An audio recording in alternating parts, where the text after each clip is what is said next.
Assalamualaikum warahmatullahi wabarakatuh. Waalaikumsalam warahmatullahi wabarakatuh. Bapak Ibu sekalian, teman-teman, senang sekali bisa kita bertemu pagi ini,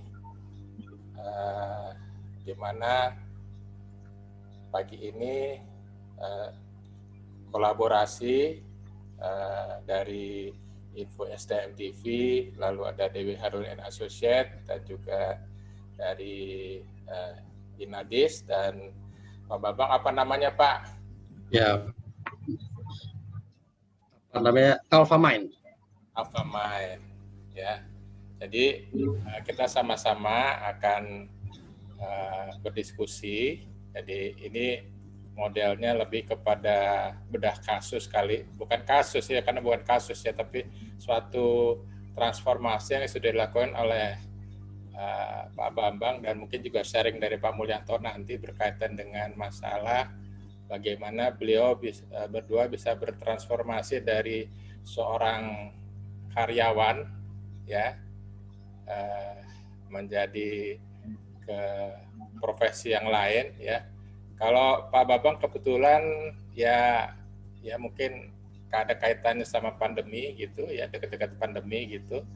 Saya nggak mau bilang korban lah ya, tapi ya, memang udah episode hidupnya seperti itu. Tapi kalau Pak Mulyanto udah dari 5 tahun yang lalu, jadi kalau saya masukkan ke ini Pak Mulyanto juga karena bagian dari pandemi ya, informasi ya itu udah kejauhan gitu, saya diomelin nanti gitu ya. Oke. Terus akan dibahas juga nanti oleh Bu Dewi Harun ya, sehingga kita akan lengkap melihat dari berbagai sisi ya. Untuk Pak Bambang sebentar lagi akan saya berikan estafet nih untuk menyampaikan apa yang ingin disampaikan. Mungkin mulai dengan perkenalan diri dulu nih Pak Bambang ya. Ya mungkin ininya lah apalah terserah Pak Bambang apa yang mau diperkenalkan gitu. Oke Pak Bambang, saya silakan ke Pak Bambang. Oke, siap. Terima kasih Pak Ari yang telah mengajak saya dan memberikan kesempatan saya untuk berbicara dengan teman-teman yang ada di sini. Pertama kali saya akan memperkenalkan diri, nama saya Bambang Nugroho. Yang sudah pasti kalau dari namanya bukan dari daerah timur Pak ya, pasti dari golongan Jawa. Nah, gitu. Saat ini memang apa yang dikatakan oleh Pak Ari bahwa saya diawali dari sebagai karyawan dan boleh dibilang udah jalan 2 tahun terakhir sejak pandemi mulai dimunculkan di Maret. Nah itu saya sudah mulai berubah karena saya salah satu korban dampak dari pandemi kayak gitu. Baik, saya akan coba cerita, dan saya juga mohon juga ini bukan mengajari statusnya, tapi saya ingin bercerita aja ya. Karena judulnya juga serem juga nih, transformasi karir di masa pandemi, perubahan. Jadi teringat seperti film Transformer. Nah, baik, latar belakang Pak ya. Jadi pertama kenapa saya harus berubah, gitu kan. Pertama yang secara physically, perusahaan itu pada saat itu goyang. Saya di level boleh dibilang top management.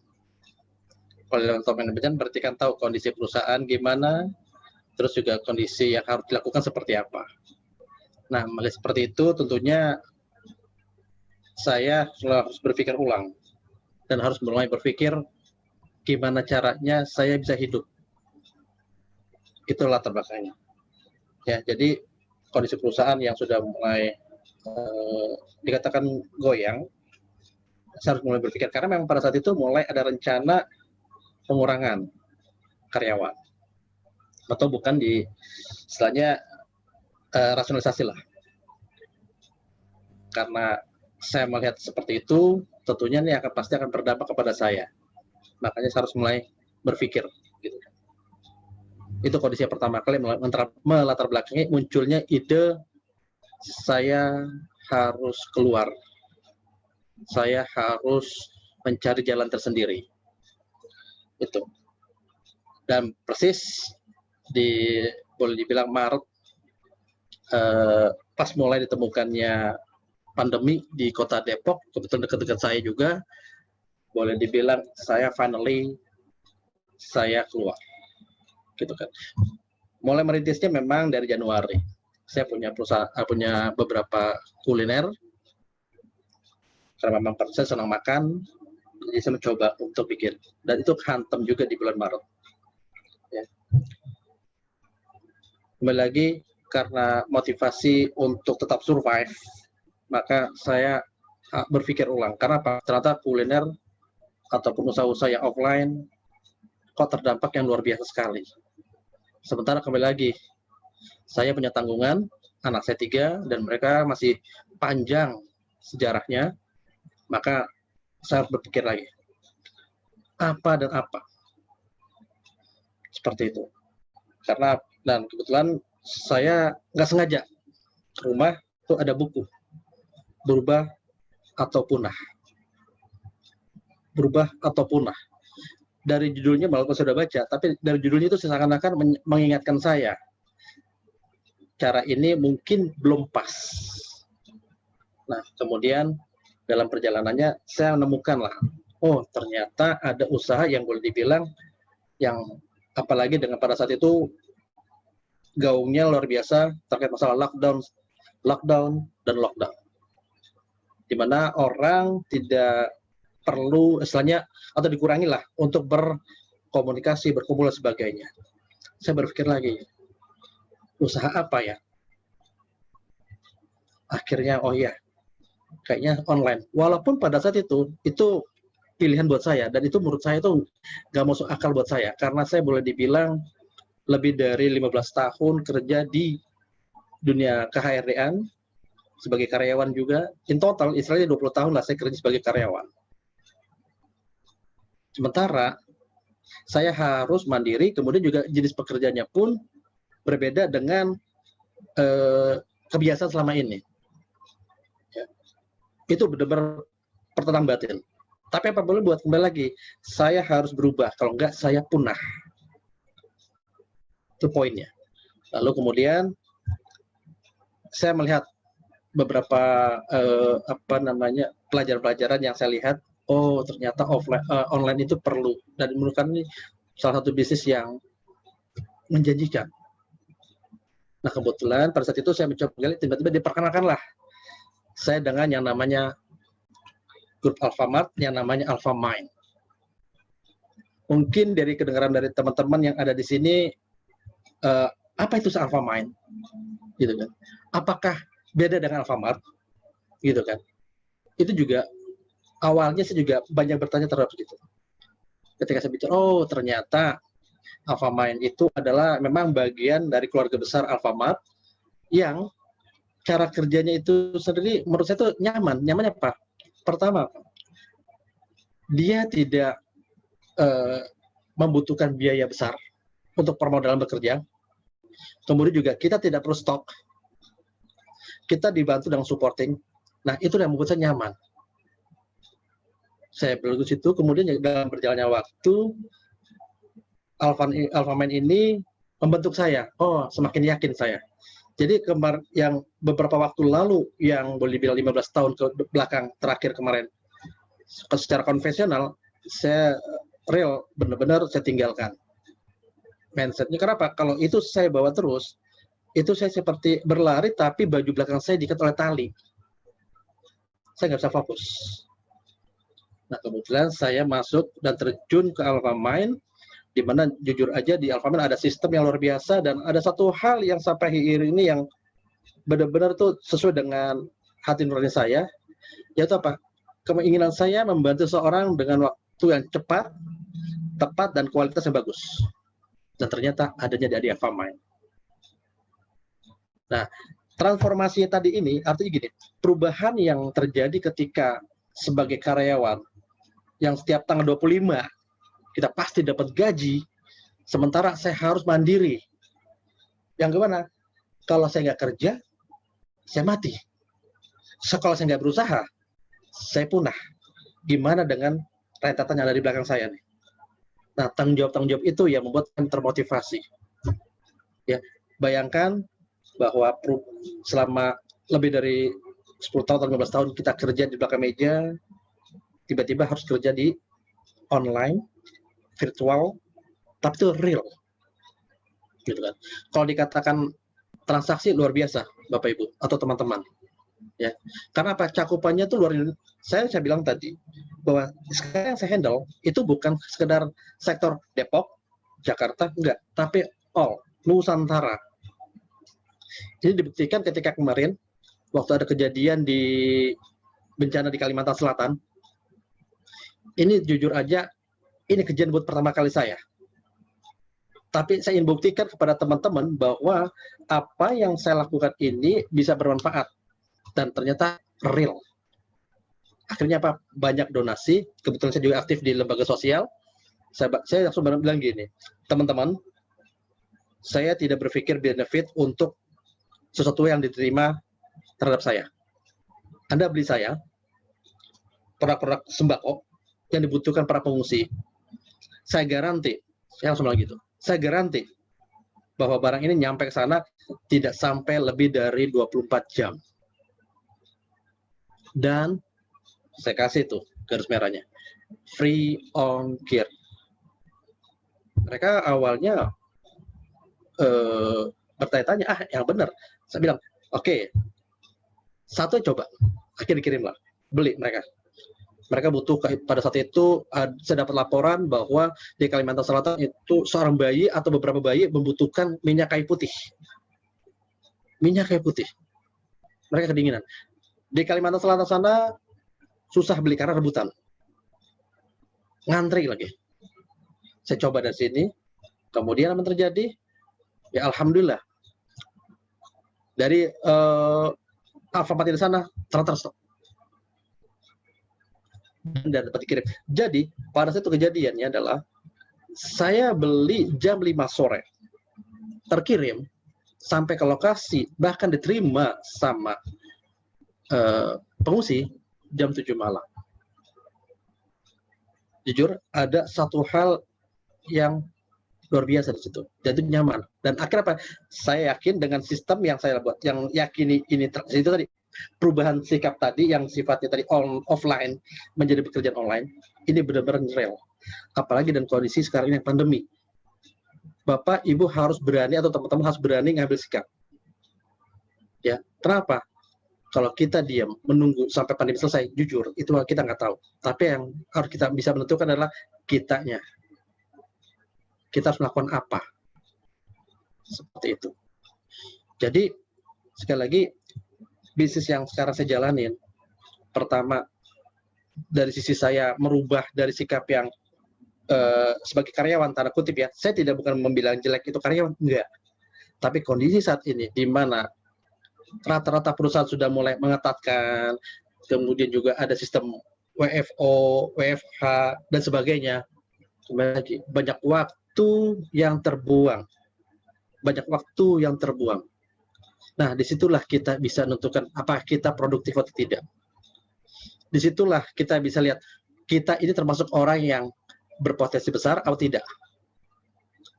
Nah, itulah yang salah satu kenapa saya membuka diri. Padahal pada saat itu, saya termasuk orang yang, maaf, saya tidak begitu suka dengan namanya belanja online. Pokoknya namanya online saya nggak suka. Karena saya pernah ditipu. Itu tapi tantangan buat saya.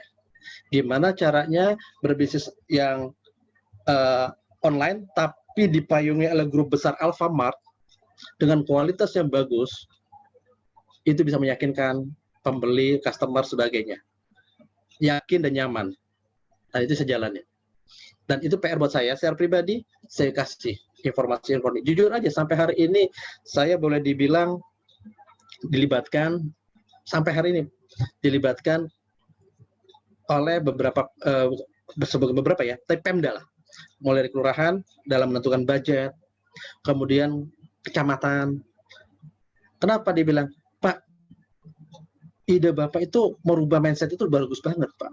Kenapa? Gitu. Di tempat saya tinggal, itu kan memang boleh dibilang geliat UMKM-nya itu, kita sebut UMKM lah, itu masih gitu-gitu aja katanya. Mereka masih berpikir sebagai pedagang. Bagaimana berpikir sebagai pengusaha. Atau bagaimana dia memasarkan itu dengan cara yang berbeda. Ini yang menjadi PR-nya Pemda. Nah, dan saya beberapa kali diundang sebagai pembicara juga. Nah, itu saya bilang tadi, manfaat yang saya terima secara pribadi, di mana dampak dari perubahan yang saya mau nggak mau saya harus tinggalkan. Ya, karena sekali lagi saya kalau berpikir dulu sebagai karyawan, ya saya kayaknya terlalu memori, oh dulu enak ya begini, 25 itu gajian, itu terlena buat saya. Gitu. Jadi kepada teman-teman atau Bapak Ibu yang sekarang mencari gitu kan, gimana sih karir di pandemi, bisa jadi ini salah satu solusi.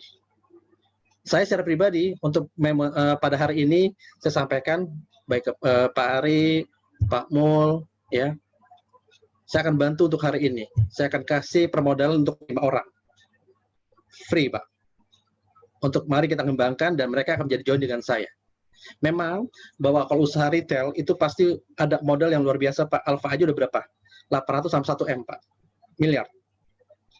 Ya, tapi untuk hari ini saya kasih free Pak. Free Pak. Kenapa? Ini bagian dari saya untuk bantu teman-teman dan untuk bantu teman-teman yang telah berani atau benar-benar istilahnya, yes, saya harus berubah dan saya harus apresiasi itu. Saya harus memberikan apresiasi itu. Gitu. Jadi kembali lagi, apa sih yang membuat saya berubah, bertransformasi dari karyawan menjadi sekarang punya usaha mandiri yang sekarang cover area adalah seluruh Indonesia. Bahkan tadi saya sempat singgung sedikit, ke Singapura sudah ada. Kebayang Pak, beli sembako di daerah bisa free ongkir Pak. Memang tantangan luar biasa. Tapi sekali lagi, jangan jadikan ya sesuatu itu menjadi ketakutan, tapi peluang. Nah, kalau ada perbedaan, jadikan itu mitra. Ya, saya sudah kebayang Pak, dan saya juga pernah ditegur sama salah satu kolega saya yang kerja di salah satu ekspedisi. Dia bilang begini, wah Mas, sampean mematikan rezeki saya. Dan saya bilang, enggak. Gitu kan. Saya langsung kasih analogi cerita tentang dinosaurus. Kenapa dia punah? Bukan karena dia itu besar, bukan, tapi karena dia bisa jadi tidak bisa beradaptasi dalam perubahan itu sendiri. Nah, sekarang dengan adanya celah seperti ini luar biasa. Ya, dari Jakarta ke Kalimantan dengan bawa sekian box itu free ongkir. Yang nilainya bukan sekedar 100-200 tapi bisa jadi jutaan Pak. Itu free ongkir. Dan sisi berat itu bisa lebih dari 1 kilo, 2 kilo seperti itu. Dan sekali lagi free ongkir. Ada 2 hal yang menyebabkan saya termotivasi. Yang pertama Pak, saya bisa nolong orang yang di lokasi sana. Yang kedua, saya juga membantu teman-teman di Alfa yang sedang di sana, yang sedang dia tuh bingung, gimana ya, ini saya offline saya kok mati karena nggak ada customer lokal saya. Tapi dengan sistem ini, mereka, oh iya, saya dapat orderan dari Jakarta, saya dapat orderan dari Ambon, saya dapat gitu macam-macam. Seperti itu. Dan berikutnya, ini juga merangsang karena sekali lagi di Alfamart ini memang mengajak beberapa istilahnya pengusaha-pengusaha lokal, Pak. Nah, itu saya tertarik sekali. Nah, ini kenapa saya bilang, saya yakin dengan bisnis ini, dan saya harus berubah itu. Dan saya yakin dengan angka yang saya lakukan. Begitu. Jadi, sekali lagi, buat teman-teman atau Bapak Ibu yang baru mulai usaha, jangan takut untuk melangkah. Jangan takut melangkah. Ya. Dan untuk hari ini ya saya kembali lagi memberikan bonus. Ya, permodalan untuk investasi. Free of charge buat Bapak Ibu. Tapi jujur aja kalau kuotanya seluruh Indonesia saya nggak mampu, tapi saya mampu untuk 5 orang aja. Ya. Nanti mengenai teknisnya berikanlah ke saya informasi ya, nomor handphone dan email aja, nanti biar nanti bisa kontak. Seperti itu. Mungkin itu Pak Ari yang sekelumit tentang perubahan saya dari sebagai karyawan awalnya dan sekarang. Oh ya, satu hal lagi yang tadi sempat bicara dengan Pak Mul sebelum acara dimulai, quality of time buat keluarga. Ini salah satu motivasi saya. Kenapa ketika saya sebagai karyawan, di mana saya sering jalan keluar kota, ya, boleh dibilang saya pulang seminggu sekali. Bahkan saya pernah kejadian waktu saya di perusahaan saya sebelumnya itu, ya perusahaan roti, saya jalan hari ini ke Palembang, besok harus ke Medan, besok ke Makassar, itu seminggu Pak. Keluarga saya tinggalkan untuk sementara waktu. Sekarang dengan terjadi perubahan ini saya merasakan benefitnya, dan itu luar biasa, dan ini semakin membuat saya yakin. Gitu. Sekali lagi kuncinya adalah kalau Anda ingin bisa berusaha, kalau ingin maju maka lakukanlah, jangan diam aja. Kalau Anda ingin melakukan sesuatu yang berbeda, ya, Anda ingin mendapatkan hal yang berbeda, lakukan yang berbeda dan berani. Saya kira itu Pak Ari, mungkin Pak Mul mungkin ada ya tanggapan atau respon. Sekali mohon maaf nih kepada para senior saya bilang nih. Oke, terima kasih Pak Bambang.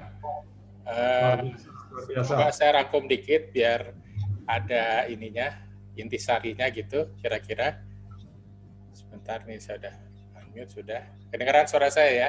Ya, Kedengaran.